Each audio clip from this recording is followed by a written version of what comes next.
The world of anime. A world where your wildest dreams and fantasies are brought to life. Here you can find an infinite number of interesting characters and creatures. Hundreds, perhaps even thousands, meticulously designed in a way that only the most creative minds can. And whatever kind of story you want, rest assured, you'll be sure to find it. Stories with intense battles to the death, and thrilling high-speed action. Space wars with giant robots. Everyday life drama. And touching and passionate romance. Even gut-busting comedy. Today, no matter what corner of the world you find yourself in, you're going to find anime fans there as well. But have you ever wondered how or why this media form from Japan became so popular? So looking at how anime became popular all over the world is a pretty big task. So we're going to narrow this down and focus on why and how anime became popular in the United States. So anime has been becoming increasingly popular in the United States over the past several decades since the 1960s. Now, of course, being from Japan, many anime series are filled with cultural aspects that differ from those of America, and despite this, anime has still managed to become extremely popular and mainstream. Now, there's several arguments as to why this has happened. One of these arguments claims that anime is becoming culturally odorless or void of Japanese cultural aspects. And this argument can be summed up with this quote here on the screen from Antonio Levi, which reads, "American fans are starting not to see cultural differences within them and have no particular interest in its country of origin or even in the many references to Japanese customs and history which pervade anime and manga." So in doing research for this, I asked two questions. One, is anime becoming culturally odorless or void of cultural differences in the United States? And two, how does this impact the growth and popularity of this media form in the US? So before we get into cultural odorlessness, let's take a quick look at the history of anime in the United States for perspective. So anime began in 1963 in both Japan and the US, and some of the big titles of the time were Astro Boy, Gigantor, and Speed Racer. Now, American children watching these shows at the time were completely unaware that they actually came from Japan, and this was because the American distribution companies tried to completely remove these shows' Japanese origins, and this was done to make the shows more familiar and thus more marketable to American children. Now, some of the ways in which the distribution companies tried to cover up the Japanese origins were by changing the titles to be more American, changing character names to be more American, and any scenes of Japanese culture were completely removed, or in the case that they couldn't be removed due to the plot, the companies tried to come up with some kind of often lame excuse to try to make the scene seem more familiar to American children. Now, these practices continued heavily into the 1990s, and if you watched anime as a kid in the 90s, there's a good chance you remember this scene from the original Pokemon anime that's a perfect example of this cultural removal. Now, let's take a look at that scene quickly. You look kind of down, Ash. Huh? Have a donut. That always cheers me up. Pika pika! These donuts are great! Jelly-filled are my favorite! Nothing beats a jelly-filled donut. Huh? The infamous jelly donut scene. So in this scene, the characters are said to be eating jelly-filled donuts. But of course that's not actually the case. They're actually eating onigiri, or Japanese rice balls filled with red pickled plum, and it's pretty obvious that they're not actually eating jelly donuts despite the English dub claiming this. So anyway, back to the 1960s. Children, in the 1960s, although they weren't aware that these cartoons they were watching came from Japan, there were still many differences that were obvious to them. And two of the big things were that the visuals and narratives were extremely different from American-made cartoons, particularly those of Hanna-Barbera, Warner Brothers, and Disney. So the next phase of anime's history in the United States, anime clubs and fan subs. So in the late 1970s, fans of these shows from Japan formed these clubs all across the country and actually became quite big. Now, when they formed them, they didn't actually know these shows came from Japan. However, over time, they actually did start to learn that these shows came from Japan, but they also started to become aware that the content was heavily edited. Not only were they changed in the ways I mentioned before, but also in that many scenes that were considered inappropriate for American children were removed, and any aspects of the plot that were considered inappropriate for American children were also removed. So, because of this, fans began to want to see the original content, and they started importing original videos from Japan so they could see the unedited content. Now, at this time, although there were no subtitles, the visuals in anime were simple enough that the plot could be surmised by the viewer and understand what was going on without having the subtitles. So moving on to the 80s and mid-90s, in the early 1980s, fans continued to import these original videos from Japan, which is very difficult to do. Then in 1986, fans who actually understood Japanese formed groups to create their own subtitles for the original videos from Japan. And these became known as fan subs. And it's actually fan subs that helped anime become what it is today. So by creating these fan subs, they allowed for many people to actually get the full experience of anime for the first time.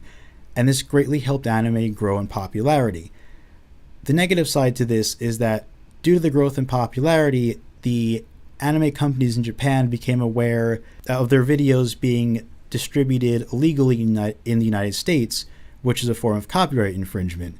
So these companies actually came after these groups legally. And while this was unfortunate, the big benefit it had was that it made American distributors aware that there was a real demand for anime. So late 90s to today. So the American distribution companies began to bring more anime into the US in the early 90s, but there was a really big anime boom in the late 90s when we saw titles such as Yu-Gi-Oh! And Pokemon begin to air, and Cartoon Network started its Toonami anime block, which brought in huge titles such as Gundam Wing, Sailor Moon, and Dragon Ball. Then, in the late 90s and early 2000s, the distribution company started to release DVDs with both the English and Japanese audio tracks, which meant that fans were finally able to legally see the original unedited content of anime. Then in the first decade of the 2000s, officially subtitled anime moved online, which greatly helped anime grow in popularity because the distribution companies were allowed to put out many more anime and put them out much faster and closer to when they actually aired in Japan. And popularity continued to grow into our current decade to where now we have simulcasts where new episodes of anime are made available online in the US with official subtitles almost the exact same time that they air on television in Japan. So one last thing before we get into cultural odorlessness, let's take a quick look at some of the reasons for consumption of anime.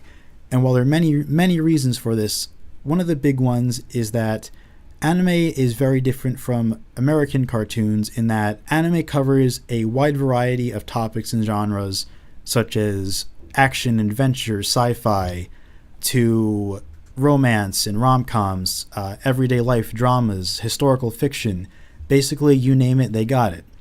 Anime also differs from American cartoons in that anime explores many real areas of the human experience and emotions that American cartoons just don't. So some of these, for example, are death and faith, shame, and self-doubt.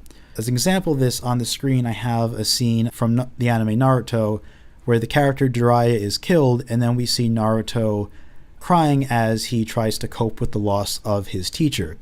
And this is compared next to it to a bunch of fairy tale happy ending Disney movies. So some of the other reasons are that for many people, the art style of anime is a big draw, and also anime tends to provide a great escape from reality for a little bit. So now, what is cultural odorlessness? Cultural odorlessness is a concept in which examples of a country's culture and media are not seen by consumers outside of that country. So I have an image here of, again, from Naruto, which is an anime that's heavily based on Japanese culture and draws on Japanese mythology and ninja mythology. So Naruto became one of the most famous and popular anime around the world. So why is this, despite all of the Japanese cultural references it has? Certainly not all of the people who watched it were experts on Japanese culture. So let's take a look at some of the possible reasons for this. Cultural odorlessness in anime. So here are some of the reasons that anime is said to be becoming void of Japanese culture. First of all, it's said that fans do not necessarily know that elements they're seeing in anime are actually Japanese. Anime tends to heavily draw on traditional Japanese culture such as literature, theater, and art. And if you're viewing anime and you're not familiar with these aspects of Japanese culture, when they come up, you may not actually be aware that what you're seeing is actually Japanese. And that brings me to my next point. What fans do not recognize in anime, they simply chalk up to being a part of the fictional world that they're immersing themselves in. Basically, when they see something that they don't recognize, they accept it as being purely fictional. It's just the culture of this fictional world, and because it's fictional, they don't actually need to understand it. And for the next point, in the US, a large amount of genres consumed have nothing specifically to do with Japan or Japanese culture, and many of these genres are, for example, sci-fi and fantasy. So if you look at some of the popular titles of these genres, such as Gundam or Attack on Titan, these kind of series don't have anything to actually do with Japan. So when you watch them, there's nothing to not understand. Next, anime has been mainstream in the United States long enough that unusual and foreign aspects have just become familiar to us. Many young people now have grown up watching anime, so we've seen the same aspects of Japanese culture over and over and over again, and they've just become familiar to us. And lastly, the universal human experience trumps cultural differences. One of the big draws to anime that I mentioned before is that anime explores a lot of areas of the human experience and emotions. And these are things that any human in the world can relate to. So even if an anime may have cultural differences in it, the emotions that we feel as we watch the character go on their journey, we can relate to, and we don't need to understand the unfamiliar cultural differences to actually relate to the character and enjoy the show. So as I said before, there are other arguments to why anime has become popular in the United States. One of these arguments states that anime is actually filled with Japanese culture, and that's the reason why it has become so popular in the United States. So let's take a look at this counter-argument. Activate trip! Anime is a learning tool.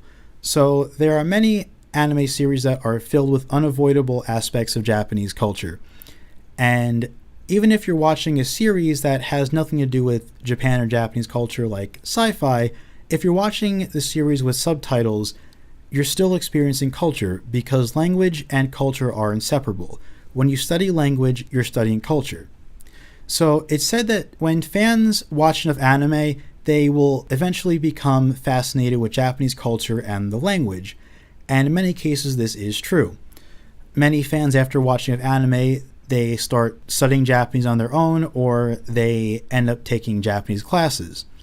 So there are three big advantages from watching anime for studying language, which are word recognition, listening and pronunciation, and awareness of various Japanese linguistics, such as male and female speech endings, tone of voice, formal and plain forms of speech, and slang.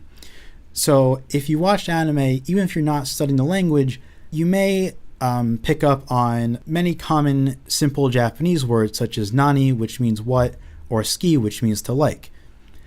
And there are also many non-verbal aspects of culture that can be learned from watching anime, such as bowing and hand gestures. So to sum things up, let's answer the two questions asked earlier.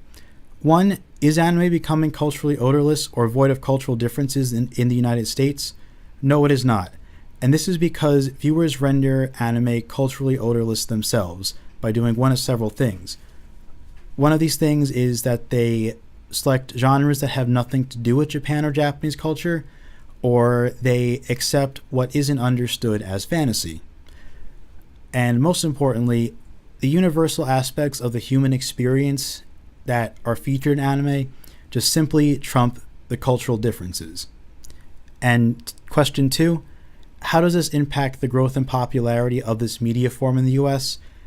Having Japanese culture in anime only helps its growth by adding unique and interesting content. So that is my presentation, and here are my sources. Thanks for watching.